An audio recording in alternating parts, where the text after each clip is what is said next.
This was the moment when a routine day on the slope suddenly spiraled into chaos, when a chairlift at Georgia's Gadori Ski Resort malfunctioned and began racing backward down the mountain. The lift reversed at high speed, smashing chairs together at the bottom terminal and violently throwing riders to the ground, while others were forced to jump to avoid being crushed by swinging metal seats. Screams erupted as people piled at the base of the lift, with some narrowly missing being struck by flying chairs and bodies. At least 8 people were seriously injured, including tourists from several countries, with reported injuries ranging from broken limbs to head and spinal trauma. Investigators later concluded the rollback was triggered by an electrical failure, which was only worsened by operator error after emergency procedures were not properly followed. In the aftermath, the lift operator was suspended and resort managers were forced to resign. Criminal and civil investigations later followed, examining how a system designed to keep riders safe turned into a death trap within seconds.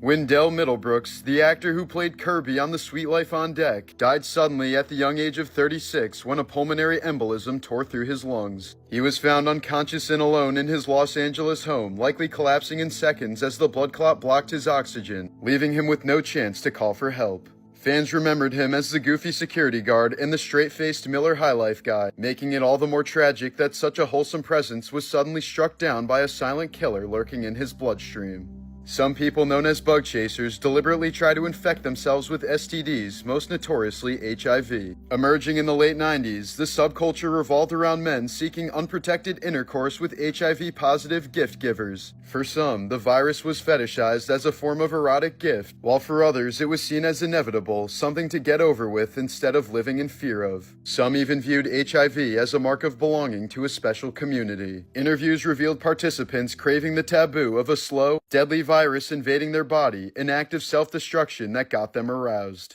In 2018, 41-year-old British traveler Amanda Gill died from diabetes complications while visiting Mexico. But when her body was flown back to the UK, her family made a horrific discovery. Her eyes, brain, heart, and other organs were missing, with only part of her lower bowel left intact. It's believed that police or hospital staff sold her organs to traffickers. This tragic gravestone from 1875 reads, Kate McCormick, seduced and pregnant by her father's friend. Unwed, she died from abortion, her only choice. Abandoned in life and death by family, with but a single rose from her mother. Buried only through the kindness of an unknown benefactor. Died February 1875, age 21. Victim of an unforgiving society. Have mercy on us. A 44-year-old man lived nearly a decade with a knife blade buried deep in his chest without even realizing it. He felt no pain, had no breathing problems, and seemed perfectly healthy, until strange pus suddenly began oozing from beneath his nipple. Doctors finally ran scans and discovered the blade had been lodged inside his body for 8 years since a stabbing, quietly encased inside of him. Doctors removed the rusted metal in a dramatic surgery, and he walked out of the hospital just 10 days later.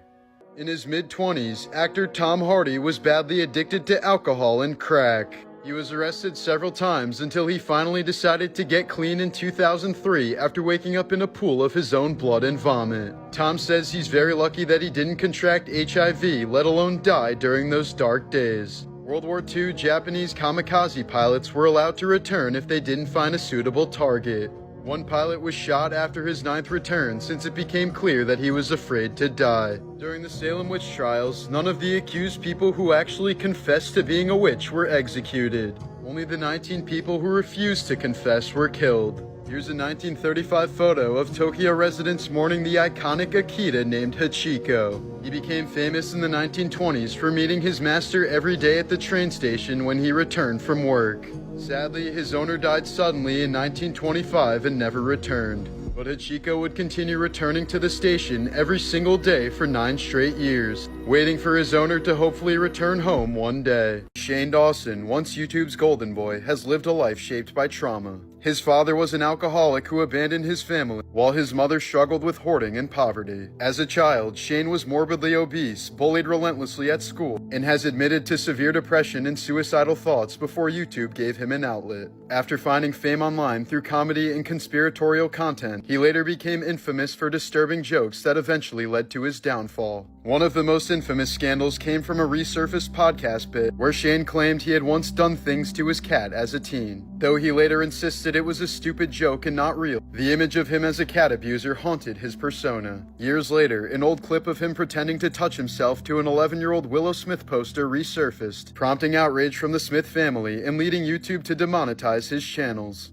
Today, Dawson is seen as more of a ghost of YouTube, overshadowed by the scandals that tainted his career.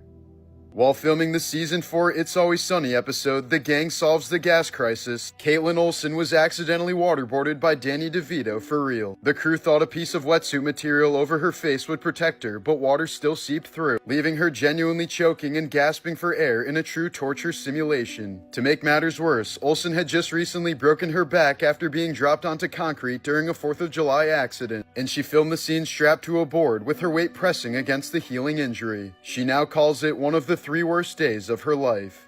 At a restaurant in California, a 2-year-old was accidentally served cooking wine that was mislabeled as apple juice. Moments later, she began staggering, slurring her words, and even fell over, until a blood test revealed a 0.12% BAC, well over the legal limit to drive. In 2023, repeat offender Thomas Allen McCartney was captured after assaulting a 7-year-old in Louisiana. Under a new state law, he accepted a plea deal of 40 years in prison plus surgical and chemical castration, making him one of the first Americans subjected to court-ordered sterilization.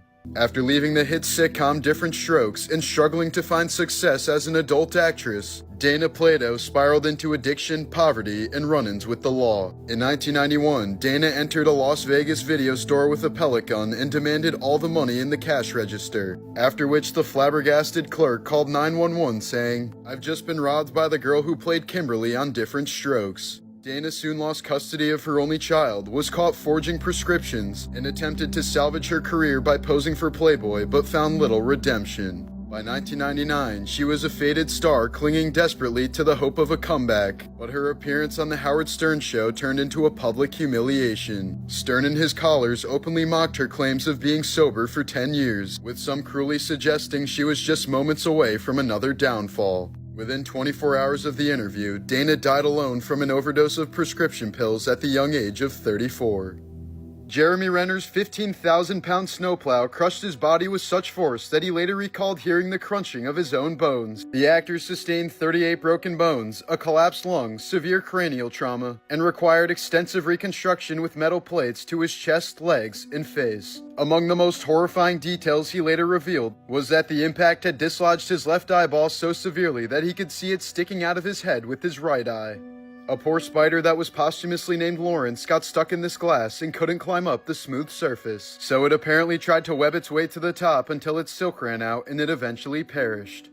In 2003, 28-year-old British marine biologist Kirsty Brown was snorkeling off the coast of Antarctica when a massive leopard seal lunged from below, clamping onto her head. The powerful predator dragged her deep underwater, then repeatedly surged up and down through the water column in a torturous manner, shaking her violently before releasing her lifeless body. It was the first recorded fatal leopard seal attack on a human. Photographer Sam Davis captured the incredible moment a snake eel burst out from a heron's stomach while the bird was still flying, having chewed its way through the heron's throat using its pointed tail. Both animals were likely fatally injured. In February of 2021, a 45-year-old man named Thangula Satish died in India after his rooster, armed with a 3-inch blade for an illegal cockfight, slashed his groin as it tried to escape, severing a major artery. The rooster was briefly detained at a police station for potential evidence before being transferred to a farm.